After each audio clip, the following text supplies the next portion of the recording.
오늘 함께 나눌 말씀은 누가복음 19장 1절에서 10절까지의 말씀입니다. 우리가 잘 아는 삭개오 이야기입니다.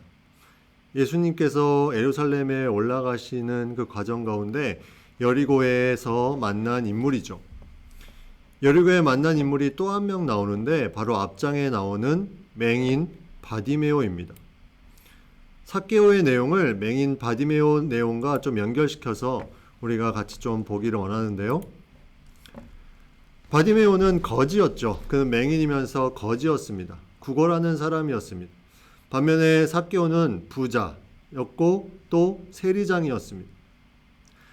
바디메오는 육체적 장벽이 있었어요. 그건 뭐냐면 그가 볼 수 없었다는 것입니다. 맹인이었다는 거죠.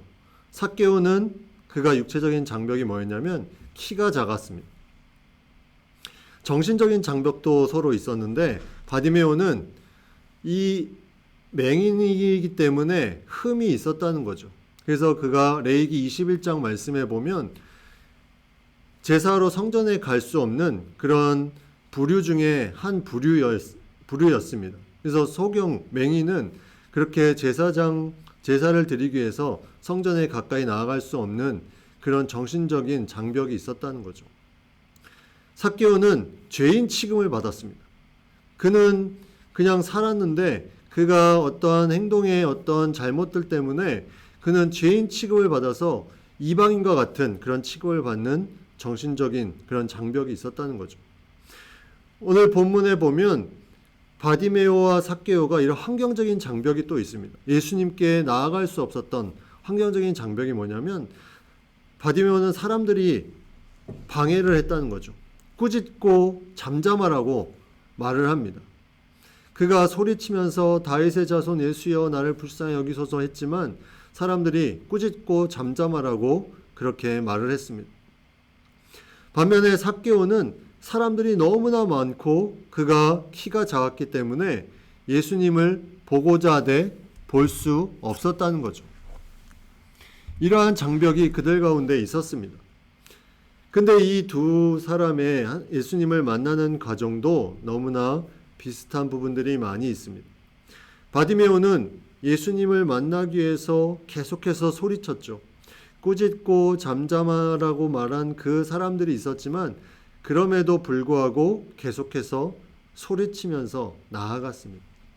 나를 불쌍히 여겨달라고 그렇게 나아갔죠.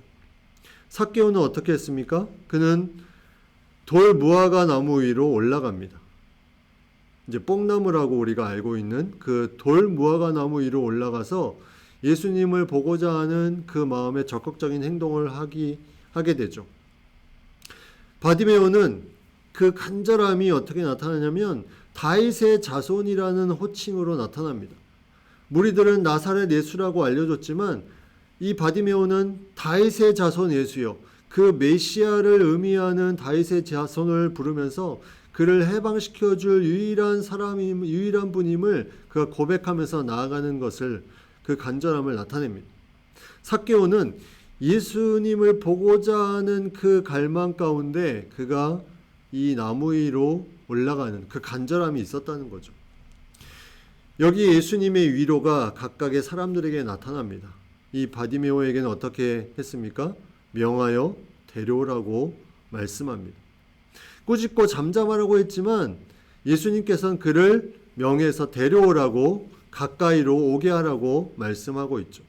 삭개오에게는 어떻게 합니까? 속히 내려와라.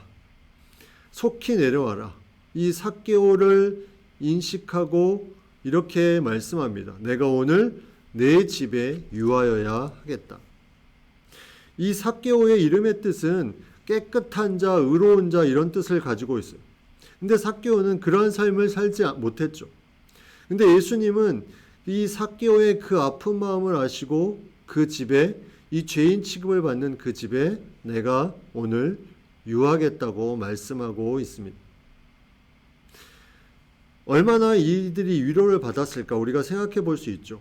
사람들이 손가락질하는 이 죄인 취급받는 삭개오의 집에 거한다는 것은 다른 사람은 이해할 수가 없었습니다. 왜냐하면 죄인과 함께 거하는 그 사람도 죄인 취급을 받기 때문에 죄인과 가까이 하려고 하지 않았던 그런 분위기가 있었기 때문이죠. 그리고 이 맹인 바디메오도 다른 사람들은 다 멀리하려고 했지만 예수님이 가까이 함으로 그를 위로합니다. 바디메오가 그 예수님의 말씀에 순종하며 나아가죠. 삭개오도 예수님의 말씀에 순종하면서 내려와서 즐거워하면서 영접했다고 성경은 기록하고 있습니다. 이들이 이런 만나는 과정을 통해서 회복이 됩니다. 바디메오는 예수님께서 그가 가까이 왔을 때 내게 무엇을 하여 주기를 원하느냐 이렇게 질문을 합니다. 그때 이 바디메오가 나는 보기를 원합니다. 이렇게 고백을 합니다. 삭개오에게도 그러한 질문을 하진 않았지만 삭개오는 그가 행동으로 예수님의 그를 위로하는 그 마음에 대한 대답을 합니다. 그 행동이 뭐냐면 재물의 절반을 가난한 사람들과 나누겠다. 여기서 가난한 사람들은 가난한 사람들, 그가 토색해서 힘든 사람들 포함해서 물질적으로 어려움을 겪는 그 사람들에게 나누겠다는 거죠. 그리고 그가 빼앗은 토색한 일이 있으면 4배를 갚겠다. 율법에 의하면 그가 다른 사람의 것을 부정하게 빼앗은 사람은 5분의 1을 더해서 그에게 갚는 율법이 있습니다. 근데 또 하나의 율법은 뭐냐면 양을 훔치거나 주인의 양을 다른 사람의 양을 팔 때 4배를 갚아야 되는 그 율법이 있었습니다. 근데 삭개오가 해당되는 율법은 5분의 1만 더해서 주면 되는 율법에 해당되는 거였어요. 근데 그는 양을 빼앗은 율법을 적용해서 4배를 갚겠다고 합니다. 다른 사람의 것을 빼앗으면 4배를 갚겠다. 왜 이렇게 과하게 그가 율법을 적용했을까? 바로 그 안에 있는 잘못이 예수님을 만나면서 깊이 깨달아진 거죠. 그가 그러한 마음을 사죄의 행동으로 나타납니다. 여기에 대한 예수님의 놀라운 구원의 응답이 있습니다. 바디메오에게는 내 믿음이 너를 구원하였다. 그가 맹인으로 치유되었다는 응답이 아니라 예수님은 그를 너의 믿음이 너를 구원하였다고 아주 가장 듣기를 원하는 그런 응답으로 그에게 응답하십니다. 삭개오에게도 마찬가지입니다. 오늘 구원이 이 집에 이르렀으니 이 사람도 아브라함의 자손임이로다. 왜 아브라함의 자손임을 예수님이 말씀하셨을까? 그는 유대인이었지만 죄인 취급받고 이방인 취급받았어요. 그래서 그 삭개오에게 가장 위로를 해줄 수 있는 말 바로 2가지. 그가 하나님의 자녀라는 것, 구원받았다는 것, 또 하나는 다른 사람에 의해서 이방인 취급을 받는 삭개오가 아니라 아브라함의 자손임을 확증해서 말씀을 해주신 거죠.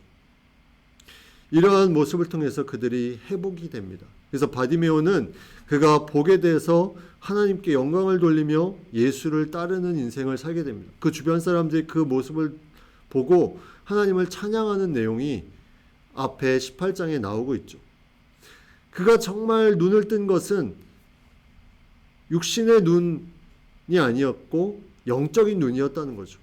예수님을 따르는 그 영적인 눈을 떠서 예수님을 따라갑니다.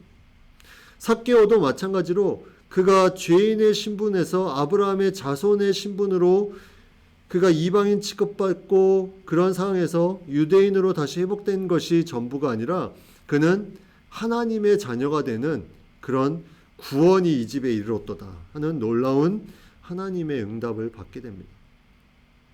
예수님은 한 영혼 한 영혼을 찾아 나아가시는 분이죠. 잃어버린 한 영혼을 향해서 찾아가시는 분입니다. 이 여리고에서 만났던 바디메오와 삭개오 한 영혼 한 영혼에 대한 예수님의 놀라운 사랑이 여기에 담겨져 있습니다. 우리에게도 마찬가지입니다. 우리에게도 그 사랑을 주셨다는 거죠. 그 놀라운 사랑을 받은 나, 그것을 통해서 우리는 예수님의 사랑을 묵상하며 거기에 감사하는 삶을 살고 있다는 것입니다. 오늘 삭개오 본문은 여리고에서 있었던 너무나 중요한 사건입니다. 이것이 바디메오의 사건과 연결돼서 연속해서 나타나는 것은 예수님의 그 예루살렘에 들어가시는 그 과정 가운데 그 어렵고 힘든 마음 가운데 그 영혼들을 계속 돌보는 마음, 그 영혼을 사랑하는 그 마음을 우리에게 보여주고 있다는 거죠.